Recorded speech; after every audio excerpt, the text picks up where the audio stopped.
बच्चों, कुछ आंकिक प्रश्न हमने पिछले वाले वीडियो में करे थे और कुछ आंकिक प्रश्न हम इस वीडियो में करके डिस्कस करेंगे। ये प्रश्न जो मैं अब इस समय आपको करा रहा हूँ, इसको जरा ध्यान से समझेंगे। किसी पदार्थ के 18.1 ग्राम को 100 ग्राम जल में घोला गया। तो 18.1 ग्राम ये क्या चीज़ है? ये विलेय की मात्रा है, स्मॉल डब्ल्यू। ठीक। और 100 ग्राम जल में घोला गया, तो जल की मात्रा यानी ये हो गई कैपिटल डब्ल्यू, 100 ग्राम। हमें पता है जल का अणुभार 18 होता है, तो कैपिटल एम हो गया 18। आगे उसने बताया विलयन का वाष्प दाब यानी पीएस 87 mm है। ये रहा। यदि इसी ताप पर जल का वाष्प दाब 92 mm हो, जल है हमारा विलायक, तो शुद्ध विलायक का वाष्प यानी पी नॉट 92 mm, तो पदार्थ का अणुभार ज्ञात कीजिए। अणुभार यानी स्मॉल एम हमें बताना है। अब बच्चों, इसके लिए हम क्या करेंगे? राउल्ट का नियम लगाएंगे, P minus P S upon P not an बटे एन प्लस एन। अब इसमें दिक्कत ये आती है कि इसमें कैलकुलेशन कुछ ज़्यादा लंबी हो जाती है। तो अक्सर आपने किताबों में या देखा होगा कि हम इसमें तनु विलयन मानकर स्मॉल एन को नेगलेक्ट कर देते हैं, लेकिन तनु विलयन की किसी भी प्रश्न में, किसी सवाल में कोई लिमिटेशन नहीं दी होती। अब इसमें सीधा सीधा दिया 18.1 ग्राम को 100 ग्राम जल में घोला गया, तो आप किस आधार पर इसे तनु विलयन मान लेंगे?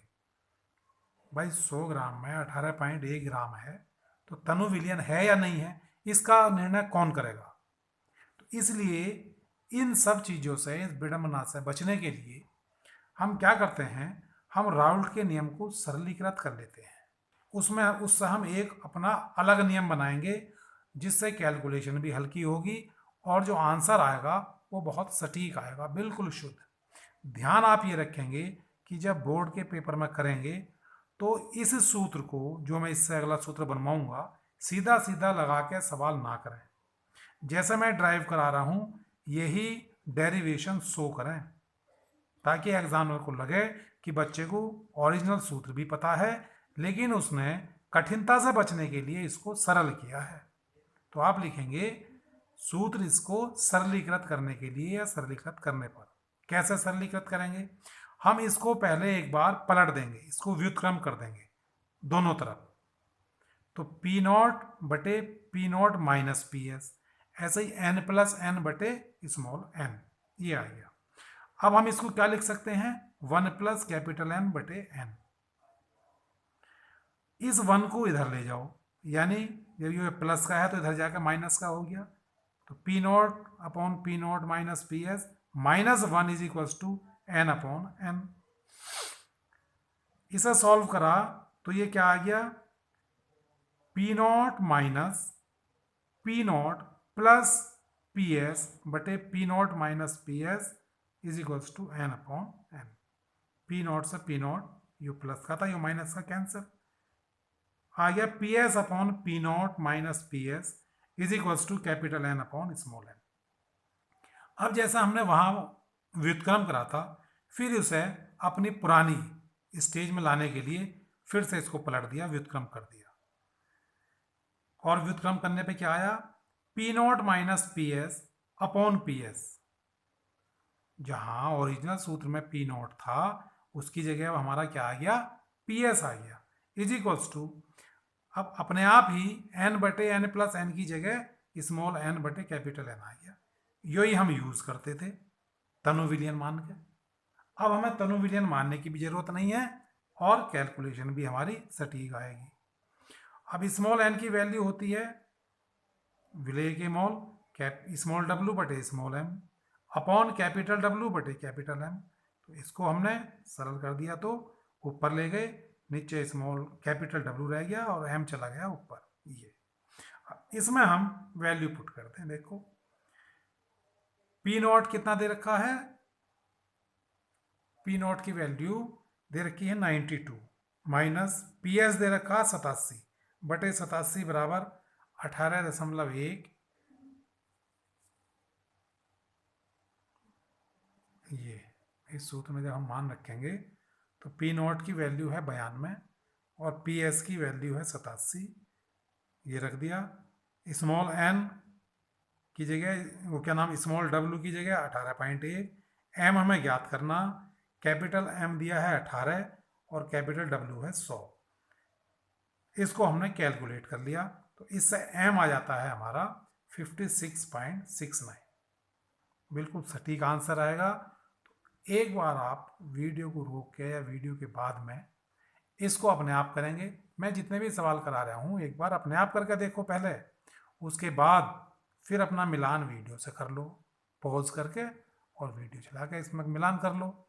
कोई चीज़ नहीं समझ में आ रही एक बार फिर से वीडियो देखो, फिर भी नहीं आती तो कमेंट कर दो या मेरे पर्सनल नंबर पर व्हाट्सएप करके अपनी समस्या से मुझे अवगत करा दो। तो ध्यान रखेंगे, हमें इस वाले सूत्र का हम यूज करेंगे और इससे हमारा आंसर बिल्कुल सटीक आएगा। लेकिन फिर वही, इस सूत्र को बोर्ड में डायरेक्ट यूज नहीं करेंगे, ऊपर नोटिस कर देंगे कि राउल्ट के नियम को सरलीकृत करने पर। प्यारे बच्चों, अगला प्रश्न है 9 ग्राम ग्लूकोज को 150 ग्राम जल में घोला गया, इस विलयन का क्वथनांक 100.17 डिग्री सेंटीग्रेड है। जल के केबी बॉइलिंग कांस्टेंट की गणना केजी पर मोल यानी केल्विन किलोग्राम प्रति मोल में कीजिए।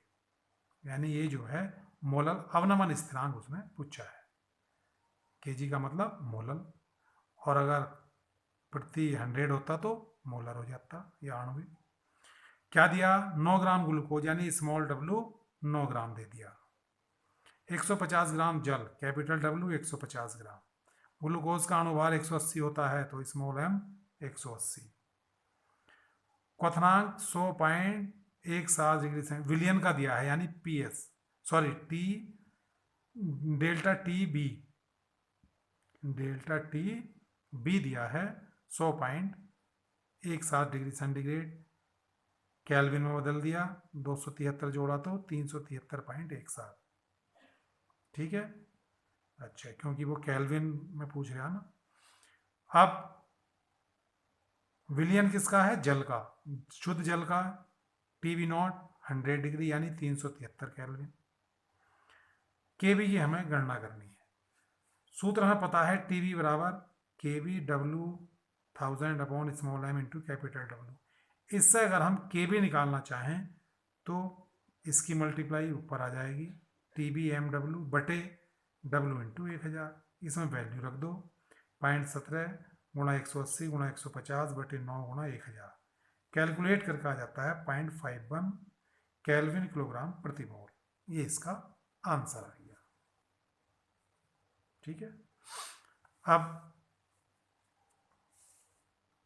अगला सवाल देखेंगे हम, भारानुसार का मतलब डब्ल्यू अपॉन डब्ल्यू, जल में बने चीनी के 5% विलियन, पहले यहीं तक देखो 5% विलियन है डब्ल्यू बाई डब्ल्यू, यानी स्मॉल डब्ल्यू 5 ग्राम और कैपिटल डब्ल्यू कितना है, विलियन का भार तो है 100 ग्राम। अब उसने पूछा होगा मोललता, हाँ तो उसने पूछा है कि विलियन का हिमांक कितने हैं, ग्लूकोज के 5% विलियन का हिमांक ज्ञात करो यदि शुद्ध जल का हिमांक ये है। तो उसने हिमांक पूछा है, तो हिमांक किसके समानुपाती होता है, मोललता के। अब मोललता हमें निकालनी है तो इस मोललता होती है विलायक के मात्रा में, तो पहले विलायक की मात्रा निकालेंगे। अब 100 ग्राम तो है विलियन की मात्रा, विलायक की कितनी हो जाएगी, विलेय की 5 है, 100 माइनस 5 95 ग्राम।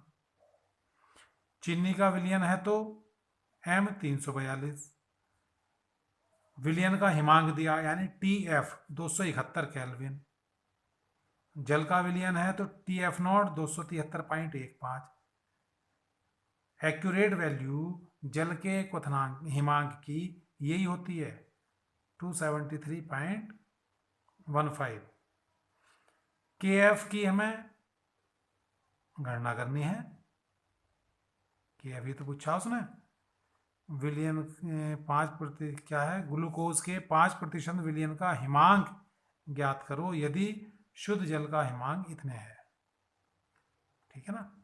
KF हमें ज्ञात करना है और डेल्टा TF दे रखा, निकाल लेंगे हम। TF not minus TF not कितना है, TF नॉट यानी शुद्ध जल का 273.15 एरिया TF नॉट, और माइनस TF मतलब विलियन का हिमांक, वो कितना दे रखा है 271। तो इसमें जब 271 घटाओगे 2.15 केल्विन बचा। अब इस 2.15 केल्विन से और इन वैल्यू की सहायता से हम KF निकाल लेंगे, क्योंकि हमें सूत्र पता है डेल्टा TF बराबर KF W 1000 बटे M इंटू कैपिटल W।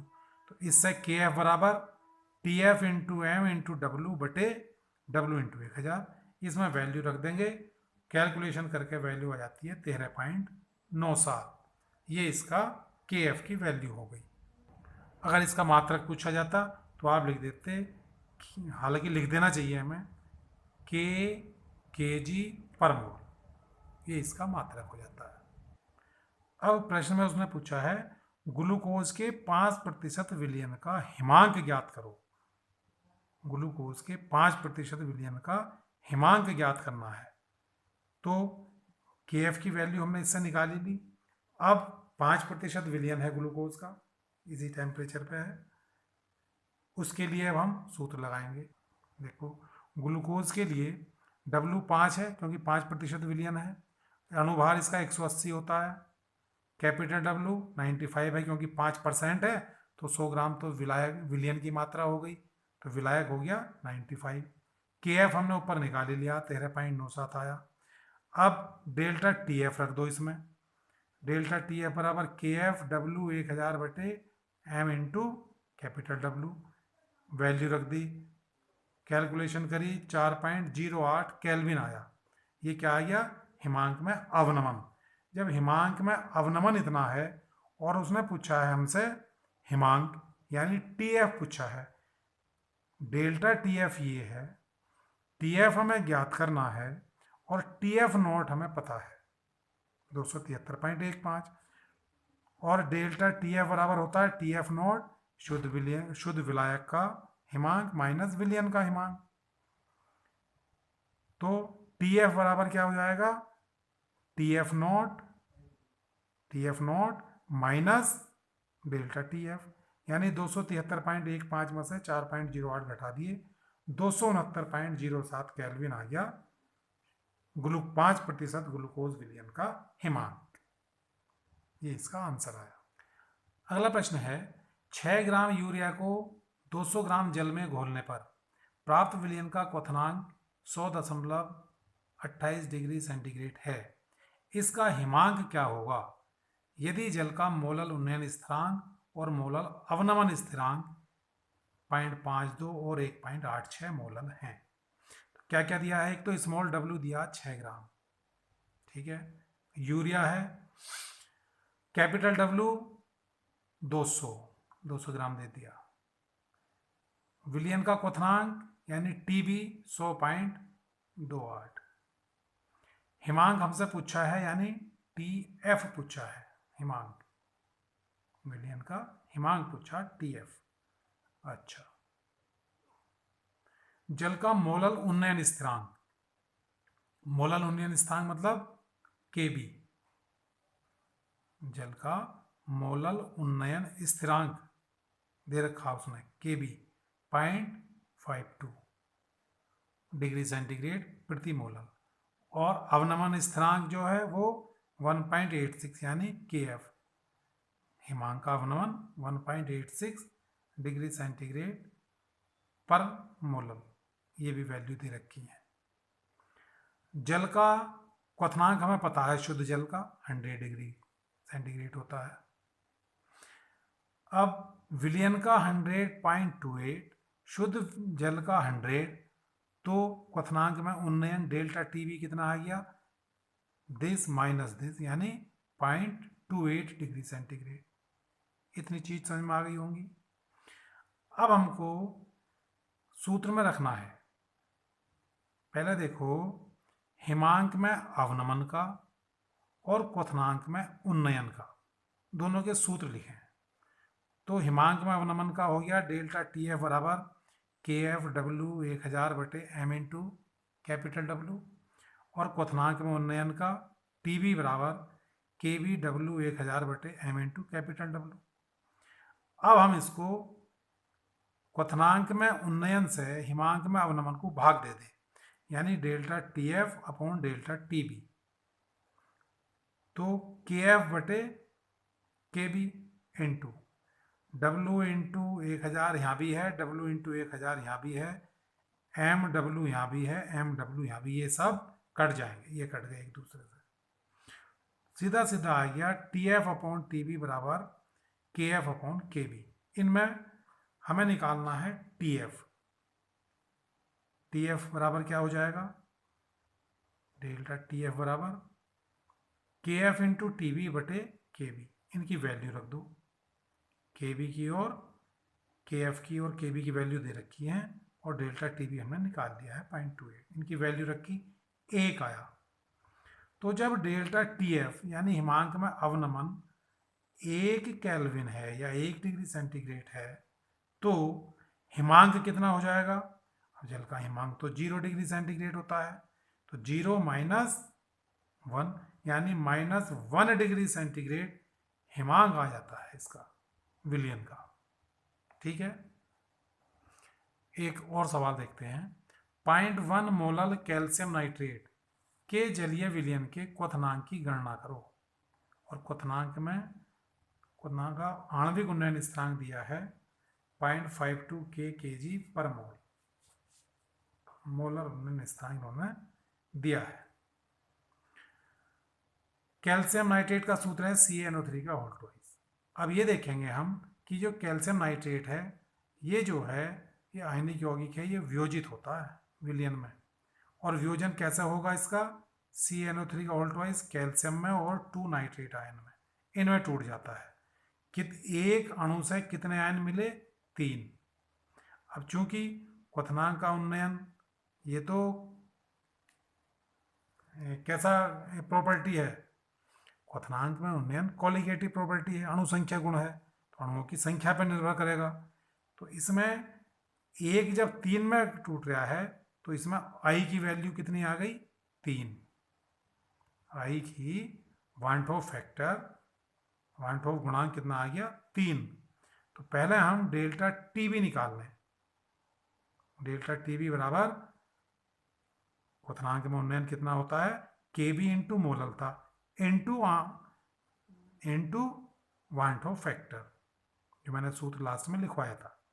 तो 3 गुणा के बी दे रखा 0.52 और मोललता 0.1, इससे आ गया 0.156 केल्विन। ये आया हमारा मोलल क्या नाम है, क्वथनांक में उन्नयन।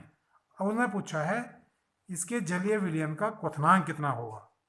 अब क्वथनांक में उन्नयन का मतलब क्या है, शुद्ध विलयन का क्वथनांक विलयन का क्वथनांक माइनस शुद्ध विलायक का क्वथनांक, ये क्वथनांक में उन्नयन होता है। हमें निकालना है टीबी, विलयन का क्वथनांक। तो विलयन का क्वथनांक कितना आ जाएगा, शुद्ध विलायक का क्वथनांक प्लस क्वथनांक में उन्नयन। जब इसको इधर लाएंगे, इसको इधर ले जाएंगे, तो ये प्लस हो गया। इनकी वैल्यू रख दी और क्वथनांक आ जाता है फिर इसका। ये फिर से समझो, ये ध्यान नहीं रहता पेज ऊपर करने का भाई। टीबी बराबर आई इंटू के बी इंटू मोललता, इससे वैल्यू हमारी आ गई थी 0.156 केल्विन। अब क्वथनांक में उन्नयन का सूत्र है, क्वथनांक में उन्नयन बराबर विलयन का क्वथनांक माइनस शुद्ध विलायक का क्वथनांक, टीबी माइनस टीबी नॉट। अब हम इस टीबी की वैल्यू निकालनी, तो टीबी बराबर क्या हो गया, इस टीबी नॉट को इधर भेज दो तो ये प्लस का हो जाएगा, delta TB plus TB naught. Delta TB की वैल्यू 0.156 और टीबी नॉट की शुद्ध जल का क्वथनांक 373 केल्विन। इसको जोड़ दिया तो 373.156 केल्विन हो गया 1 मोलल कैल्शियम नाइट्रेट के जलीय विलयन का क्वथनांक। उम्मीद है आप सबको मजा आया होगा, समझ में आए होंगे। क्वेश्चंस। अब बाकी की प्रैक्टिस अपने आप करो। कोई समस्या हो तो निसंकोच पूछ लें। वीडियो को जरूर देखें और तैयारी करते रहें आपकी